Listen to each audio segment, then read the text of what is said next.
তো খাওয়া শুরু করলাম। ও সেই আসলে অনেক মজা, যতটুক যে আশা নিয়ে আইসি এইতটুক হয়েছে আমার।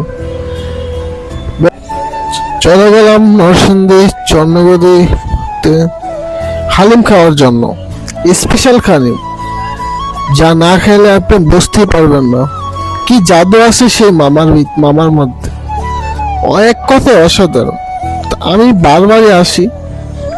এই যে এখানে চাপ তৈরি করতেছে, এই যে গ্রিলের মেশিন, এখানে আসলে আপনি সবকিছু পাবেন, পোড়া মুরগি যা আছে আপনি এভরিথিং। এই যে দেখেন মশলা যাবতীয়, এমনি সুন্দর আছে ছোট্ট হোটেলটা, সুন্দরী মোটামুটি যথেষ্ট খাবারের মতো। এইখানে আমার হালিম দিতেছে 50 টাকা প্লেট হালিম, অল্পই, গরুর মাংস দিয়ে। এই যে গরুর মাংস, এখানে গরুর মাংস দেব 3 পিস কি 4 পিস দেয় ওরা। গরুর মাংস যথেষ্ট, এর এনাফ। 50 টাকার মধ্যে আর কি চান ভাই? 3 পিস মাংস অনেক কিছু, পেঁয়াজ দিল, লেবু দিয়ে বাস এতটুকু। তো আমারটা নিয়ে আসলাম, আমি এখানে খামো। খাই আপনাদের রিভিউটা জানাতেছি আবার।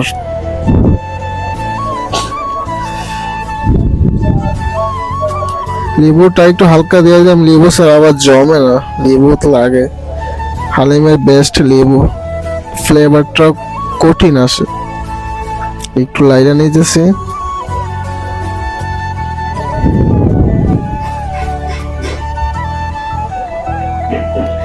তো খাওয়া শুরু করলাম। ও সেই আসলে অনেক মজা, যতটুক যে আশা নিয়ে আইসি এইতটুক হয়েছে আমার। বেস্ট খাবার। 50 টাকার মধ্যে গরু মাংস দিয়ে হালিম খাওয়াটা আসলে বেস্ট, এর চাইতে বেটার আপনি পাইবেন না। খুব ভালো লাগতেছে আমার কাছে যথেষ্ট।